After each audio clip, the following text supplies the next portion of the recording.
여러분, 오늘 시편은 시편 가운데 가장 짧은 시편입니다. 그래서 총 1절과 2절밖에 없어요. 반면에 시편 119편 가보면 176절이나 됩니다. 읽어도 절이 안 끝나고 읽어도 안 끝나고, 시편이 모두 그냥 2절까지만 있으면 좋겠고 성경도 2절까지만 있으면 좋을 것 같아요. 그러면 성경을 1년에 그냥 수십 수백 독도 할 텐데, 이거 성경이 너무 많아가지고 너무 길어서 좀 읽을래도 1년 지나가도 못 읽고, 아마 이런 판구가 아닌가. 그런데 이 2절밖에 안 되는 말씀이지만 아주 중요한 내용들, 그리고 어떻게 보면 시편의 전체 내용을 집약해서 기록한 이런 말씀이라고 우리가 이해할 수도 있습니다. 본문의 짧은 찬양 속에서 이스라엘 백성에게 베푸신 하나님의 인자심과 진실하심이 나타나고 있고요, 또 만민을 그리스도 앞으로 초대하고 있다는 면에서 무시될 수 없는 찬양시입니다. 때문에 우리는 본시를 통해서 세계적 선교, 그러니까 만민 구원 사상이 예언되어 있다는 사실에 놀라지 않을 수가 없는 겁니다.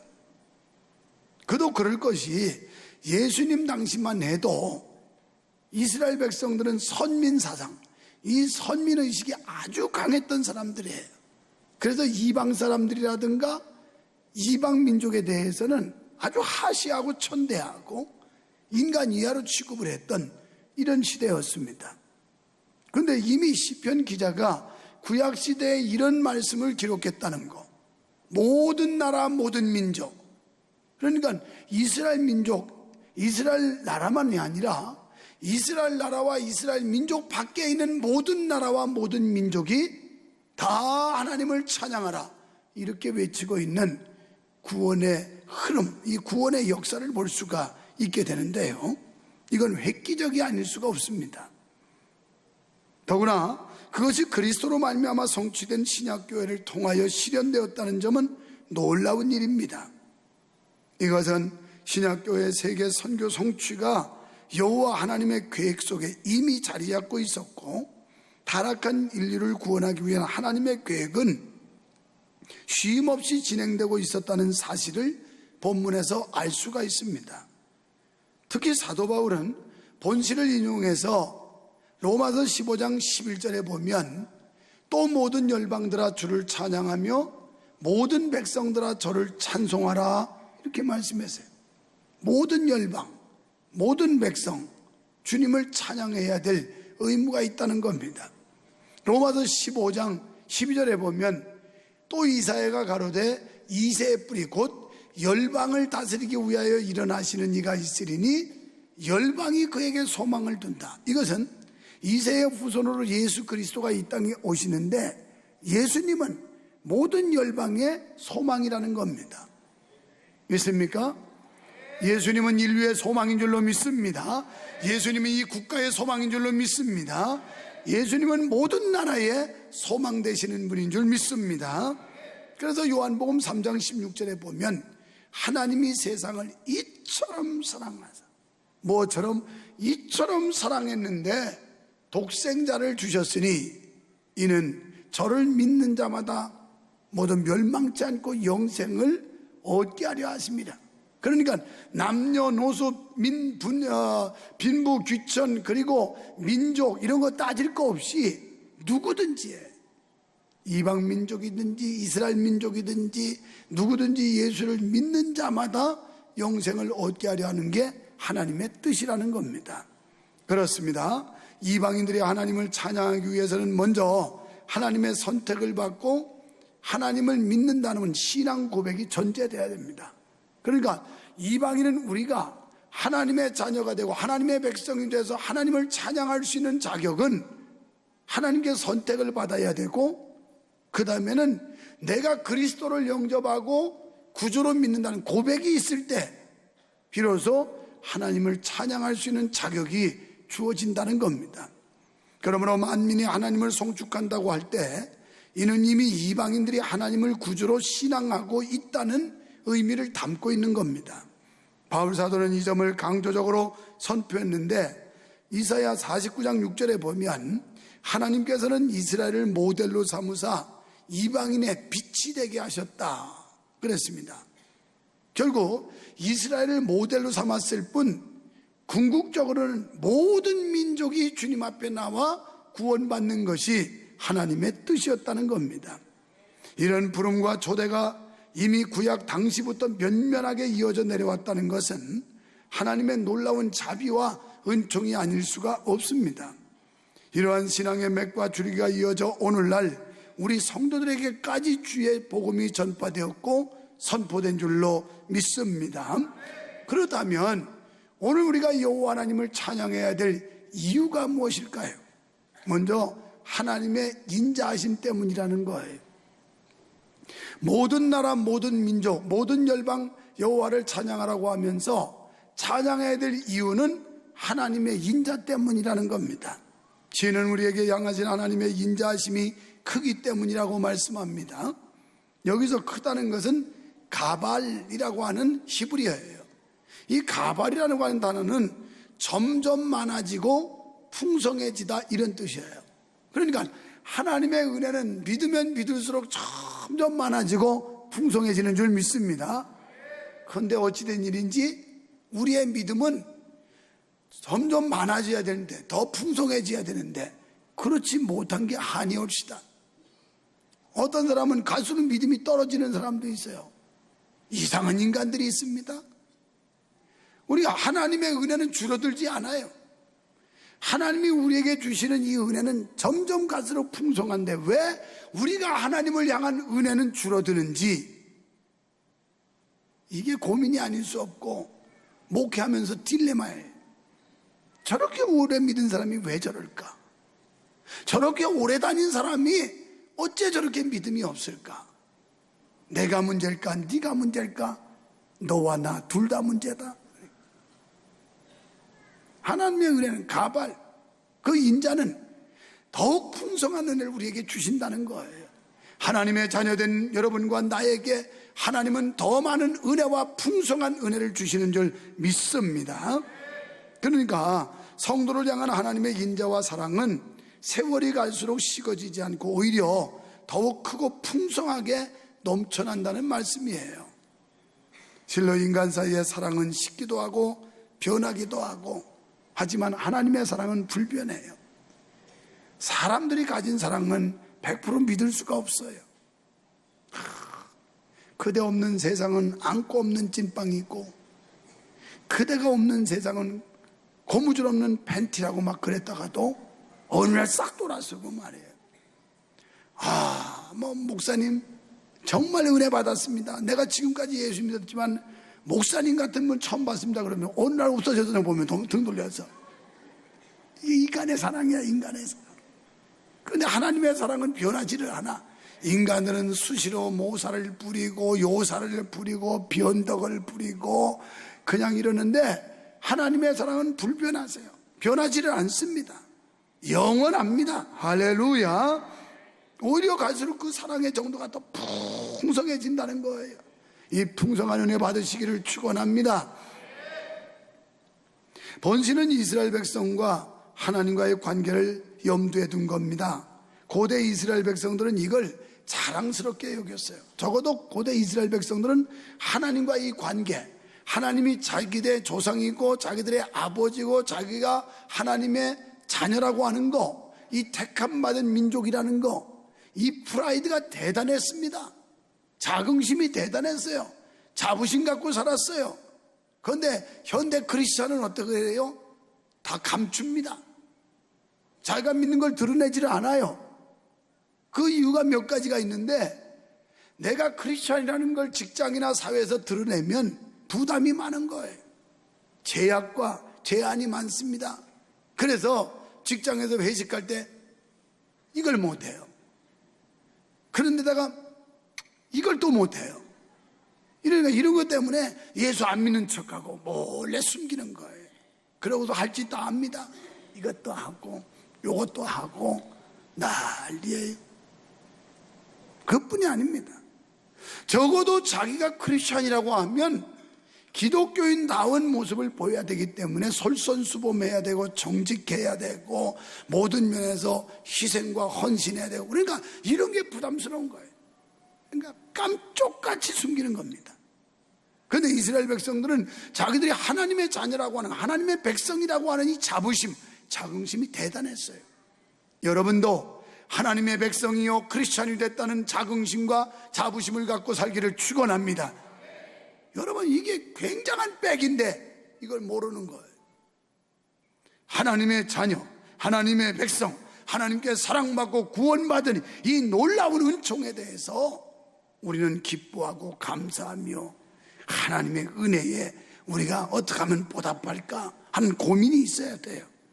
그러므로 오늘 우리는 이스라엘 백성에게 베푸신 하나님의 인자하심을 통해서 오늘 우리를 향한 하나님의 인자하심도 짐작해 볼 수가 있는 겁니다. 그런데 여기서 우리가 한 가지 잊지 말아야 될 것은 하나님께서 이스라엘 백성들을 죄인시하셨다는 겁니다. 그러니까 인간은 모두가 다 죄인이라는 거예요. 이스라엘 백성들이 적어도 하나님의 선민으로서 하나님이 자기들의 하나님이라고 이런 자부심을 갖고 살고 있었는데도 하나님은 이스라엘 백성들에게 너희도 죄인이라는 거예요. 그래서 그들에게 자비를 베풀어 주시는데 그들에게 구원자 예수 그리스도를 보내시는 겁니다. 이것은 오늘 우리에게도 적용되는데요, 바울은 우리가 죄와 허물로 죽을 수밖에 없는 존재였다고 에베소 2장 1절에서 말씀하고 있습니다. 우리 모두는 이 죄와 허물로 죽어 마땅한 사람들이고 이미 죽었던, 죽을 게 아니라 저기 보니까 너희의 허물과 죄로 죽었던 너희를 살리셨다. 이미 죽은 자들이에요. 예수 안 믿는 자들은 지금 살았다고 그러지만 이미 지옥 간 자들이에요. 마귀의 종이 됐고 마귀의 사슬에 잡혀 있고 결국은 지옥 간 자들이라 이 말이에요. 예수를 믿어야 죽은 자 가운데 다시 살리는 이런 놀라운 은혜가 있는 줄 믿습니다. 죽었던 우리를 살려주신, 죄와 사망과 허물로 멸망에 들어갔던 우리를 건져주신 그 하나님의 은혜 생각하면 우리는 하나님 앞에 영광을 돌리고 찬양을 돌리고 헌신을 해도 부족한 줄로 믿습니다. 오늘 우리도 죄인이기 때문에 이스라엘을 죄인으로 대하신 하나님의 동정과 사랑이 오늘 우리의 상황과 전혀 무관하다고 할 수가 없다라는 거예요. 우리도 죄인으로서 긍휼이 많으신 하나님의 관심의 대상이 되는 겁니다. 그 결과 죄인된 우리가 그리스도의 피공로로 구원받는 은총을 누리게 되었습니다. 이것이 곧 인류를 구원하신 하나님의 인자하심인 줄 믿습니다. 그래서 하나님의 인자하심은 죄인을 택하사 당신의 자녀로 삼으신 하나님의 자비와 사랑을 나타낸 표현이에요. 우리가 하나님의 자비가 아니고 하나님의 사랑이 아니면 구원받지 못해요. 여기 나올 수가 없어요. 여기 행위 완전한 자가 없다고 성경이 말씀한 것처럼 여기 행위 완전한 자가 있습니까? 다 죄투성이에요. 여러분, 이 세상의 법은 행동으로 움직인 걸 범죄라고 하지만, 행한 것을 범죄라고 하지만 성경은 그보다 근원적인 걸 지적을 해요. 너희 중에 이미 음욕을 품었으면 간음한 것이다. 또 형제를 향하여 미워했으면 살인한 것이다. 근원적인 걸 지적하면서 우리가 이런 것들이 모두 죄라는 거예요. 그럼 하나님 앞에 나와서 이 쏟아놔야 될 게 얼마나 많은지 몰라. 눈으로 본 거, 입으로 잘못 말한 거, 그 다음에 생각으로 가졌던 거, 귀로 듣지 말아야 될 거 들었던 거, 이거 다 쏟아놔야 되는 거예요. 다 쏟아놔요. 이게 다 죄라는 거예요. 그런데 이런 죄로 인하여 심판을 받는다면 여기 나올 사람이 아무도 없다 이 말이에요. 하나님의 긍휼과 자비하심으로 우리를 구원해 주셨기 때문에 우리는 이 자리에 떳떳하고 당당하게 하나님 앞에 찬양하며 영광을 돌리게 되는 줄 믿습니다. 그래서 우리가 하나님을 찬양해야 될 두 번째는 그분의 진실하심이에요. 여러분, 하나님의 진실하심을 믿습니다. 하나님께서 우리를 보호하시고 인도하시며 구원을 베푸시는 모든 은총은 하나님의 인자하심에서 나온 것인데 어느 날 갑자기 이루어진 게 아니에요. 하나님의 인자하심은 이미 우리에게 약속하신 것을 성취하신 거예요. 이는 선민 이스라엘에게 주신 약속입니다. 거슬러 올라가면 이스라엘 백성들의 조상에게 주신 창세기 12장 1절로 3절이에요. 여호와께서 한번 같이 읽어볼까요? 시작. 여호와께서 아브라함에게 이르시되 너는 너의 본토 친척 아비집을 떠나 내가 내게 지시할 땅으로 가라. 내가 너로 큰 민족을 이루고 내게 복을 주어 내 이름을 창대케 하리니 너는 복의 근원이 될지라. 너를 축복하는 자에게는 내가 복을 내리고 너를 저주하는 자에게는 내가 저주하리니 땅의 모든 족속이 너를 위하여 복을 얻을 것이니라 하신지라. 여러분 때문에 다른 사람이 복받게 되기를 축원합니다. 우리를 창대케 한다는 거예요. 창대케. 하나님이 복을 주시겠대요. 복을 주. 할렐루야. 그리고 하나님이 지켜준대요. 어떻게? 너를 축복하는 사람은 내가 축복하고 너를 저주하는 사람은 내가 대신 저주한다. 내가 이백 가지고 산다니까요. 그런데 이스라엘 백성들이 가지고 있던 축복이 이게 바로 오늘 우리에게 전해지는 거예요. 영적으로 그 아브라함에게 약속된 그 복이 아브라함의 영적 혈통을 받은 우리에게 주신 거라 이 말이에요. 이게 이스라엘 백성으로 끝난 게 아니고 예수 믿는 여러분과 저에게 주신 하나님의 축복인 줄 믿으시기 바랍니다.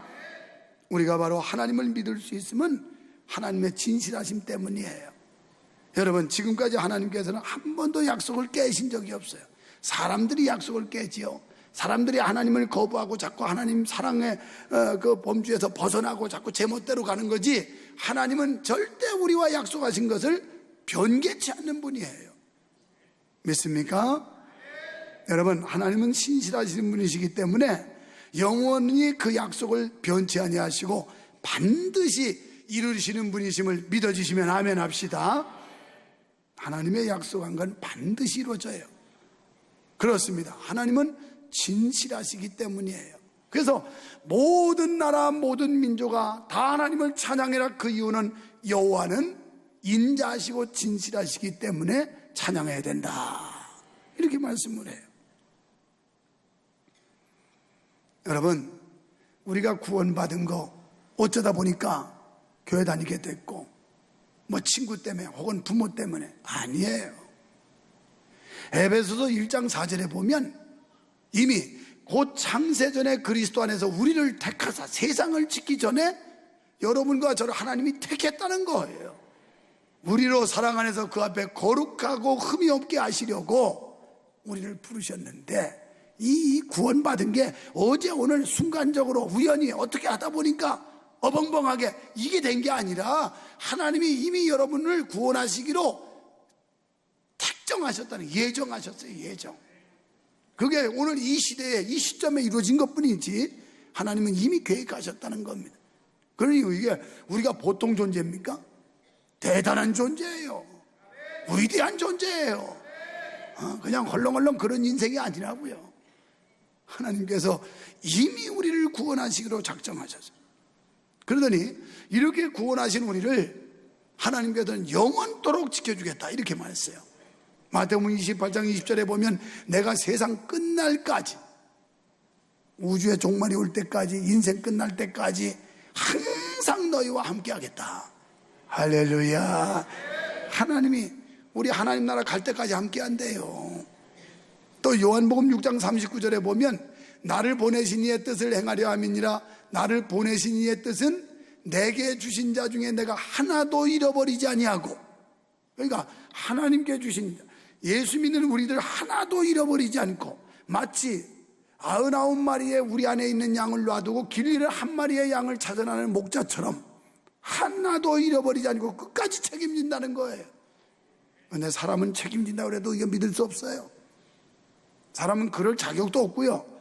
그러나 천지의 주제이신, 그리고 우주 만물의 통치자이신 하나님이 책임진다면 이건 믿어도 돼요. 믿어도 돼요. 하나님이 잃어버리지 않고 끝까지 우리를 책임져 주실 줄 믿습니다.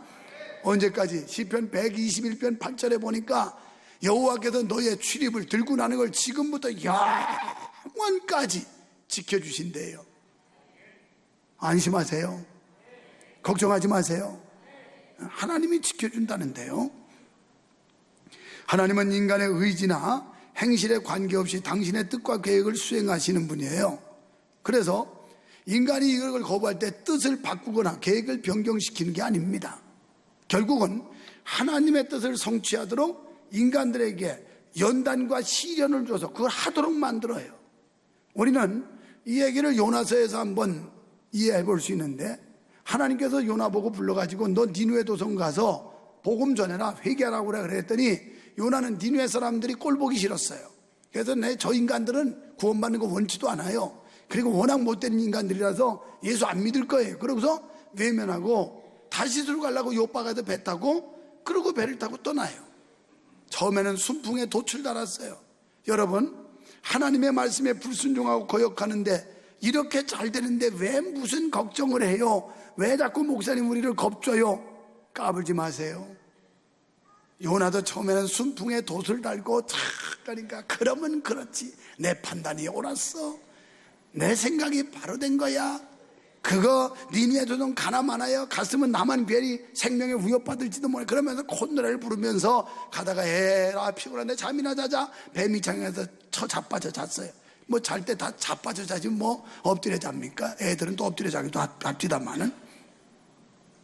그런데 웬걸 바다 중간쯤 갔을 때 광풍이 일어나가지고 생명의 위협이 오고 많은 사람들이 위험을 당하고 재산을 다 탕진하고 막 이래요. 그래가지고 제비 뽑겠는데 요나가 딱 걸렸어. 그래서 바다에 던지라고 그랬어요. 내가 하나님의 뜻을 거역하고 불순종해서 나 때문입니다. 그러니 날 던지십시오. 던졌어요. 큰 고기가 잡아먹었어요. 자, 물고기 뱃속에 들어간 요나가 어떻게 했을까? 내 나름대로. 성경에는 없어요. 또 성경 요나서 몇 장 몇 절에 있냐고 자꾸 시비 걸면 곤란해요. 어쨌든 회개를 했는데 거기 보면 요나가 뉘우쳐 이랬어요. 뉘우치는 게 회개예요. 회개를 어떻게 했을까? 리얼하게 한번 연구를 해봤더니 자기는 이젠 죽었다 하고 쏙 갔는데 이상하게 어디로 쭉 빨려 들어갔어요. 근데 이상하다, 하루가 가도 안 죽어. 이상하다, 이게 하루를 넘었을 것 같은데 안 죽어. 이게 뭐지? 그러면서 아마 생각이 났던 모양이죠. 뉘우쳤어요. 하나님 잘못했다고. 그러면서 회개 기도를 했을 텐데 보통으로 했겠어요? 야곱이 약복강가에서 기도한 것처럼 아마 했을 겁니다. 근데 여길 만져도 물컹, 저길 만져도 물컹, 물고기 뱃속에 들어가서 맨날 물컹물컹 뭐 하니 이거 도대체 뭔지는 모르지만 그냥 하여튼 숨도 못 쉬겠고 거기 가서 하나님 앞에 간절히 기도하면서 아마 잡아 뜯었는지. 하나님이 물론 도하게 하셨지만 물고기도 고통스러웠을 거예요. 못된 놈 하나 먹었다가 이게 어떻게 된 게 돌멩이를 먹었나, 소화도 안 되고 이렇게 며칠 가도 배가 꽉 찬 데다가 그냥 배를 막 잡아뜯고 아프고 이게 도대체 어떤 먹이를 먹었기에 이럴까. 그래서 물고기가 그냥 고통 누워서 3일을 돌아다니다가 그냥 토해버렸어. 그래서 해변가다 펑 포소듯이 났어요. 이건 제가 그냥 각색을 한 거니까. 괜히 또 우리 목사님이 그러는데 물고기 뭐 창자를 잡아 당기고 막 그랬더니 창자가 아파가지고 뭐 토해다 이렇게 또 이상하게 해가지고 목사를 이단으로 만들지 말고 성경에 나온 것만 얘기해요. 하여튼 결국 요나가 그 물고기 뱃속에서 3일 3야. 여러분 3일 3야를 그 물고기 뱃속에 캄캄하고 질퍽질퍽한 데서 얼마나 고통스럽겠어요. 하나님의 뜻을 거역하면 순풍에 돛단 것처럼 가지만 결국 어느 시점이 되면 결국 하나님의 뜻에 불순종한 사람은 이런 시련과 연단을 통해서라도 하나님께 돌아오도록 만든다 이 말이에요. 그러니까 여기 뭐 내가 열심히 안 해도 잘 되는데 뭐 목사님 그렇게 우리를 막 고달프게 만들고 귀찮게 하고 그런다고 투덜거리지 말고 우리가 은혜 받고 복 받는 길은 고분고분한 거야. 그냥 고분고분. 하나님의 뜻 앞에 고분고분하면 은혜 받아요. 고분고분하면 축복 받아요. 고분고분하면 하나님이 지켜주세요. 사랑하는 성도 여러분, 하나님의 인자하심과 진실하심, 이로 말미암아 우리가 하나님을 찬양하게 되는 줄 믿습니다. 그러므로 오늘 우리는 여호와 하나님을 찬양하는 초대의 자리에 즉시 응답받고 나아가는 성도가 되어야 할 줄 믿습니다. 여기 보니까 천하 만민들아 여호와를 송축하라. 이 말씀은요, 오늘 하나님이 우리에게 초대장을 보내시는 거예요. 요즘 젊은이들 사이에는 결혼을 해도 청첩장을 직접 전해주지 않으면 그 그 결혼식에 안 간다고 그러더라고. 친구 간에도 안 간대요. 옛날 우리는 그냥 안면 있고 친수 가면 그거 안 줘도 가잖아요. 아이고 아무개 아들 뭐 결혼식인데 그러고 다 가는데, 요즘 젊은 사람들은 반드시 이걸 줘야 된대. 18일 날 내가 두 쌍을 결혼 주례라는데 우리 조카도 하나 해요. 우리 형님 아들인데 제일 큰 애가 제일 늦게 가. 지 동생들 사촌들은 다 벌써 장가 들고 아주 쬐끄만 것만 아직 안 들고 있는데, 그래가지고 아유 삼촌 이 자식은 아직도 나보고 삼촌이래. 내가 지금 할아버지가 됐는데도. 그러면서 삼촌 좀 뵐 수 있을까요? 인사드리러 가려고. 야, 다 아는데 무슨 인사야. 됐다 그랬더니 그래도 인사를. 그래도 오지 말라고 했다 가만히 생각하니까 순서 같은 거 이런 것 때문에 또 불러야 되겠더라고. 그래서 그냥 늦은 시간에 왔는데 어떻게 그렇게 바쁘냐 그랬더니 아이고 요새 청첩장 나눠주기 바쁘다는 거야. 그냥 친구들 찾아가서 나 결혼한다고 전부 알리야. 이거 쥐야온대요. 쥐야온대. 오늘 여기 하나님의 말씀이 뭐냐면, 모든 나라 모든 백성들아 여호와를 찬양하라. 우리가 찬양해야 될 대상 여호와는 인자하시고 진실하신 분이다. 이 하나님 믿으라는 거예요. 이게 초대장입니다. 초대장. 할렐루야. 그런즉 이 초대에 다 같이 참여하여 하나님의 영원한 축복과 사랑을 누리는 성도가 되시기를 축원합니다. 여러분, 우리는 변덕불이지만 하나님은 변덕스럽지 않고, 우리는 하나님을 실망시키지만 하나님은 한 번도 우리를 실망시킨 적이 없으신 분입니다. 믿으시기를 바랍니다.